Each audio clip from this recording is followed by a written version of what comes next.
গণ অভ্যুত্থানে দেখেছি কিভাবে মানুষকে শেখ হাসিনা গণগ্রেপ্তার করেছে, কিভাবে অসংখ্য মানুষকে গুলি করে হত্যা করেছে, কিভাবে নারীদেরকে লাঞ্ছিত করেছে, কিভাবে শিশুদেরকে নির্মমভাবে হত্যা করেছে। শেখ হাসিনা একজন জালিম, শেখ হাসিনা একজন নরপিশাচ, শেখ হাসিনা একজন ডাইনি। তাকে কোনোভাবেই রাজনীতিবিদ বলা যায় না। আমাদের গণ অধিকার পরিষদের সভাপতি নুরুল হক নূরকে আজকের দিনে গ্রেপ্তার করা হয়েছিল। এখানে এবি পার্টির চেয়ারম্যান মঞ্জু ভাই, তাকেও এই গণ অভ্যুত্থানের সময় আটক করা হয়েছিল। আমাদের আবহানী উচ্চতা পরিষদ সদস্য, তিনিও অ্যারেস্ট হয়েছিলেন। আমার সামনে এরকম অনেকে আছেন যারাও এই গণ অভ্যুত্থানে আটক হয়েছেন।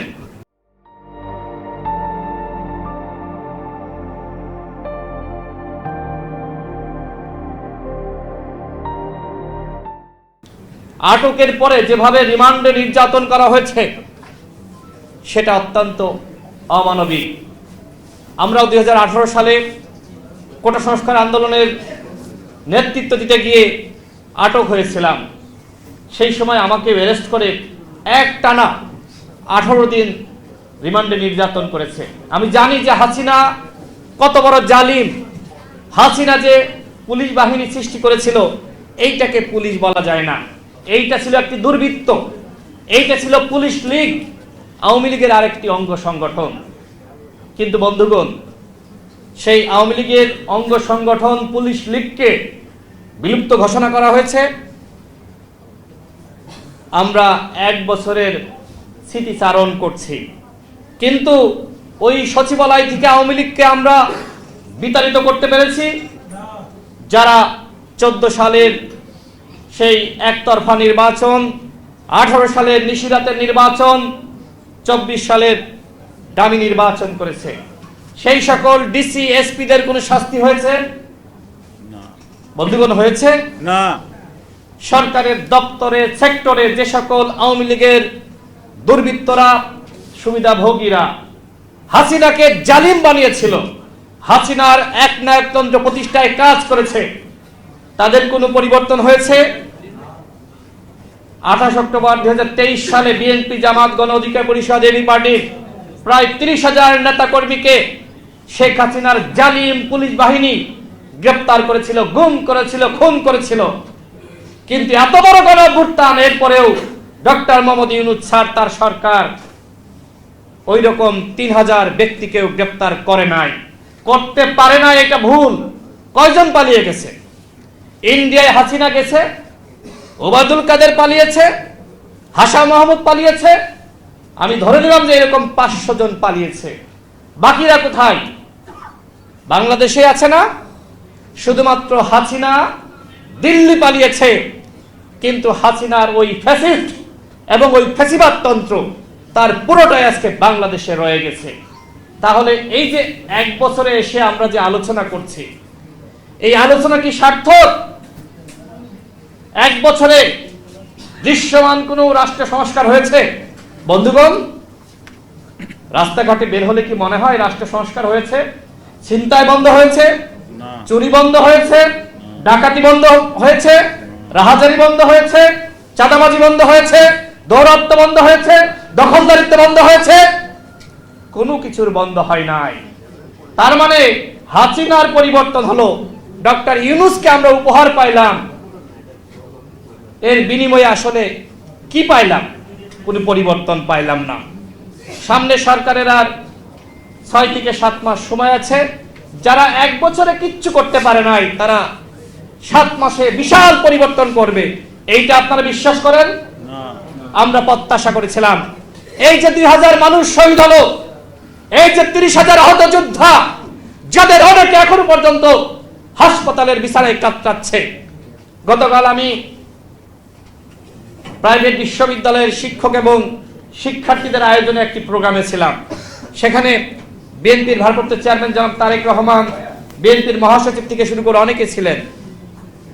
আমি সেখানে অনেক পিতামাতার বক্তব্য শুনেছি।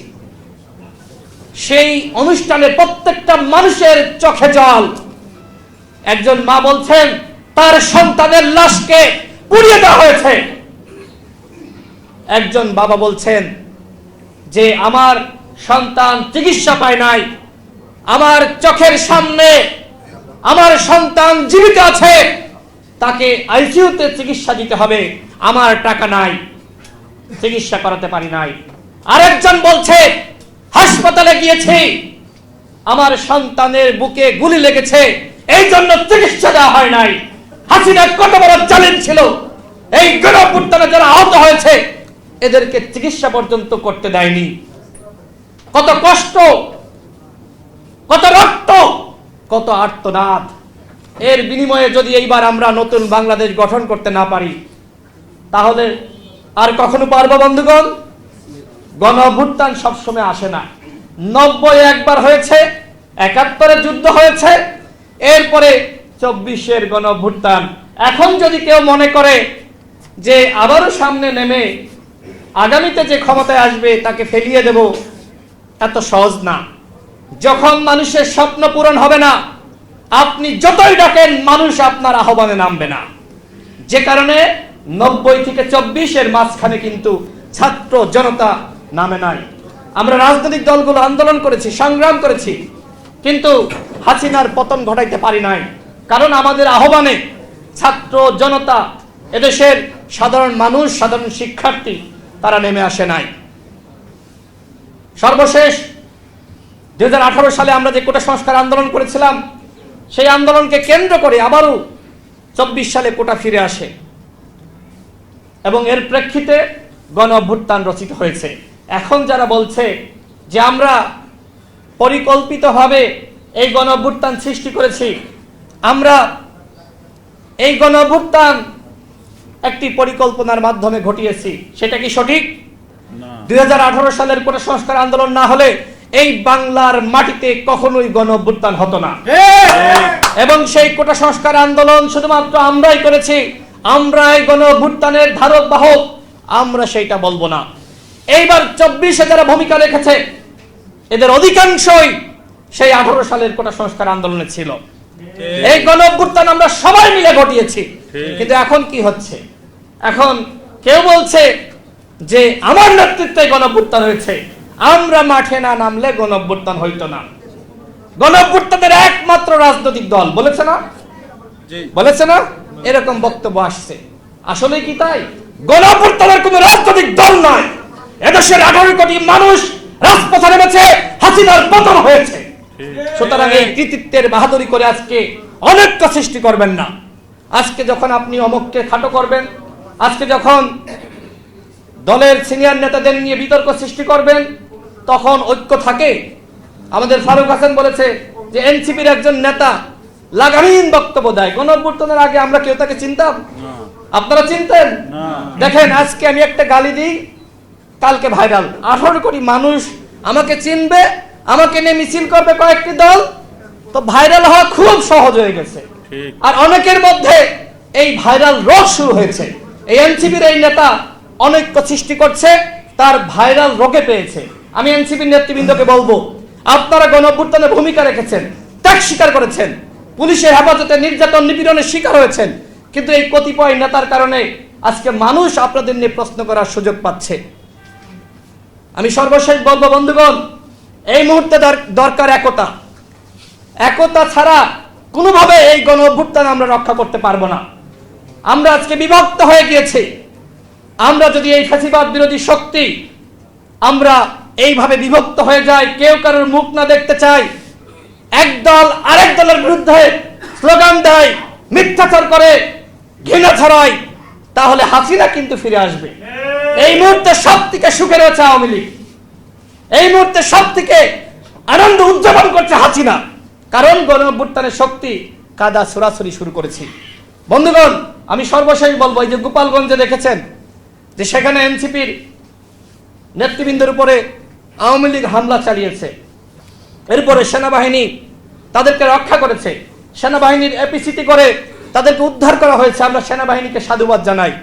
কিন্তু আজকে গোপালগঞ্জে আমাদের গণ অধিকার পরিষদের সভাপতি আমাকে হোয়াটসঅ্যাপে মেসেজ দিয়ে জানালো যে ভাই, আওয়ামী লীগ তো গোপালগঞ্জ থেকে পালিয়েছে, বিভিন্ন জেলায় গেছে, এখন এইখানে গণগ্রেপ্তার শুরু হয়েছে।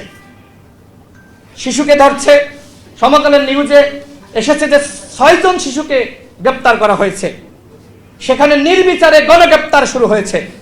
গোপালগঞ্জ মানে আওয়ামী লীগ, এইটা ভুলে যান।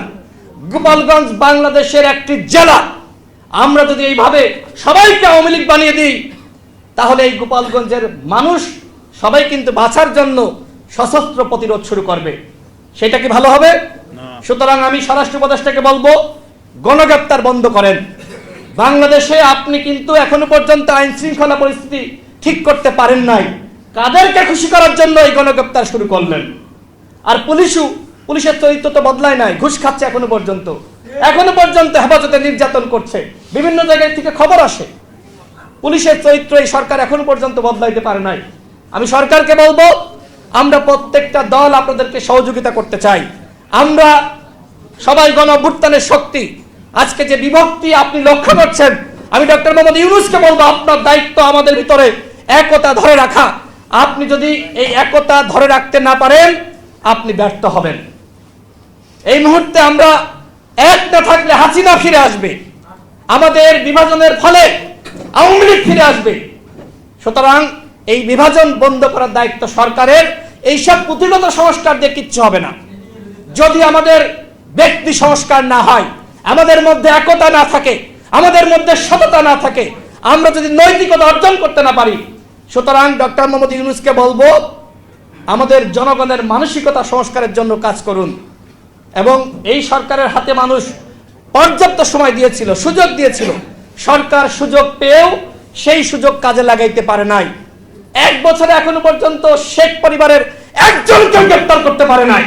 কিসের গণহত্যার বিচার করবে? শুধুমাত্র রায় দিয়ে দিলে কি গণহত্যার বিচার হয়ে যাবে? আজকে আবু হানিফ তার নির্যাতনের কথা এখানে তুলে ধরেছে। তাকে কিভাবে নির্যাতন করা হয়েছে, নুরুল আব্দুলকে কিভাবে ঝুলিয়ে রিমান্ডে পিটিয়ে নির্যাতন করা হয়েছে, মঞ্জু ভাইকে কিভাবে নির্যাতন করা হয়েছে। আজকে কেউ কেউ এসে দাবি করছে যে আমরাই সবকিছু করেছি। তো তোমরা যদি সবকিছু করবা, নুরুল আব্দুল, মঞ্জু, আজকে আবু হানিফ, আমির খসরু মাহমুদ চৌধুরী, এদেরকে কেন গ্রেপ্তার করলো? আজকে রাজনৈতিক দলের নেতাদের অর্জনকে, তাদের ত্যাগকে অস্বীকার করা হচ্ছে। আজকে এইভাবে বাংলাদেশকে আরেকটি বিরাজনীতিকরণ করার চক্রান্ত চলছে, আরেকটি 11 ফিরে আনার চক্রান্ত চলছে। আমি বাংলাদেশের সমস্ত রাজনৈতিক দলকে বলবো, এই বিভাজনের পথ দূরে ঠেলে ঐক্যের পথে হাঁটুন। ঐক্য ছাড়া দেশকে বাঁচাতে পারবেন না। এইবার অভ্যুত্থান হয়েছে, আগামী 50 বছরেও কিন্তু এরকম অভ্যুত্থান আর পাবেন না। সুতরাং আমাদের হাতে সর্বশেষ সুযোগ এসেছে। এই সুযোগ প্রত্যেকটা রাজনৈতিক দলকে কাজে লাগাতে হবে, সরকারকে কাজে লাগাতে হবে, সবাইকে মিলে আমাদের দেশটা গঠন করতে হবে।